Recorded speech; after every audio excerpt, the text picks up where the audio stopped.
What we have to do, right, it's the day of our flight. MashaAllah. If your flight is directly towards Jeddah from your country, then if you want to wear your ihram at your home, it's okay. Otherwise, wear your ihram at airport. And before the wearing of ihram, there are some procedures and sunnah of Rasulullah sallallahu alaihi wasallam. So you can read in book, and like you make bath before ihram, remove your unnecessary hair, and so many things. And this is written in Rafiqul Haramain. So after wearing the ihram, the main thing is that where to make intention, from where, it's very important. And one more thing, that for which purpose you are making intention, for Umrah or for Hajj. I will explain it in brief.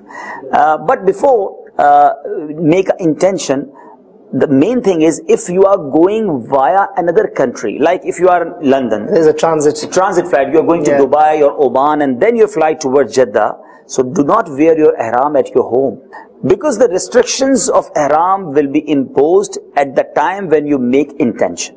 So means if you are going from London towards Dubai and then Dubai to Jeddah, so do not make your ihram or do not wear your ihram at London airport. Or at least don't make intention. Don't make intention.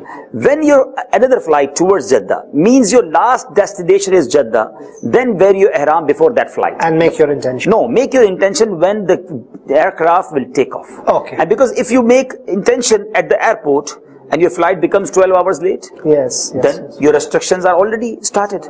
So this is, the words, and this is the Madani flower for experience. Yeah, very good. MashaAllah. Aisab, you're talking about restrictions. What kind of restrictions are imposed during the ihram? I'm not saying exactly because we don't have that detailed time. We cannot cover everything, but few of them if you can share. If you make your intention, and the restrictions are imposed, like you can't use your perfume, you can't cut your hair, you can't cut your nails, and you're not allowed to wear stitched cloths. So means there are so many restrictions, but mostly like this. So be aware that when you make intentions, so not any cloth or not any stitched cloth on your body. Sometimes Islamic brothers forget to remove and they wear the ihram over the undergarment. So be careful, wear your ihram without undergarments. Okay, and these are some of restrictions. Okay, so when you make intention, which type of intention you made is a very important question. The Islamic brothers and viewers of Madani channel, this point I did stop Haji Sahib here for a bit because I want your concentration. Many of the Hujjaj even don't know what are the types and kinds. This is what's going to be explained. Why did I stop you? Because the audience, the viewers of Madani channel, they'll be surprised. Are there different types of Hajj, Haji Sahib? Yes, Alhamdulillah. In a hadith there is a explanation of these type of Hajj. Means one is Hajj Tabattu, second is Hajj Qiran, and third is Hajj Ifrad. And what is the difference in these three Hajj? Hajj Qiran is more blessed because Rasulullah sallallahu alaihi wasallam performed one Hajj in his blessed life, which is Hajj Qiran. Allah. It is blessed Hajj, but Hajj Qiran is not easy. Means if you want to make Hajj Qiran, you must make intention of Umrah and Hajj together. When you reach Makkah Mukarramah, and you perform Umrah, do not remove your ihram. Your restriction is going on till the end of Hajj. So it means Umrah and Hajj together with one ihram. That's called Hajj Qiran. Hajj Qiran.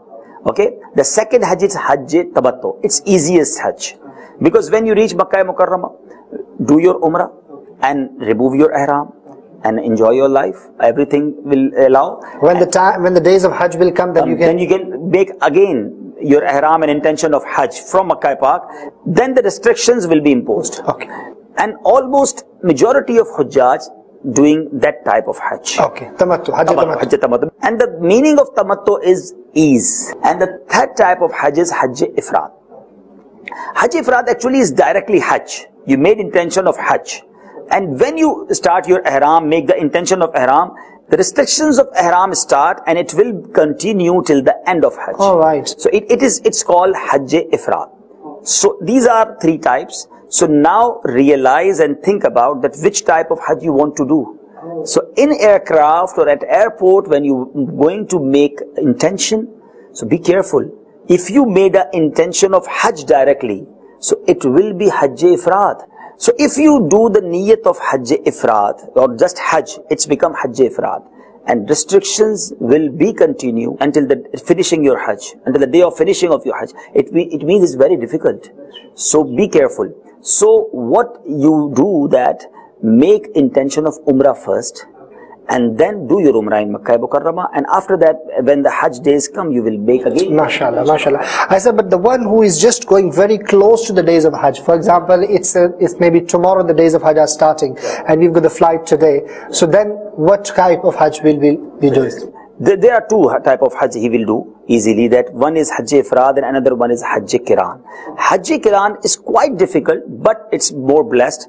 So my suggestion is that if you are going first time for Hajj, so do Hajj Tamattu, and then for the next time. So after first journey, when you are experienced, then easy to do Hajj Qiran, because you are aware for restrictions of Ihram, and you can handle your Ihram and the restrictions. And one more important thing, because the Hajj Qiran is together Umrah and Hajj, that's why if you do something wrong or you break the restrictions, one of any restrictions, so the sadaqah or the punishment will be double.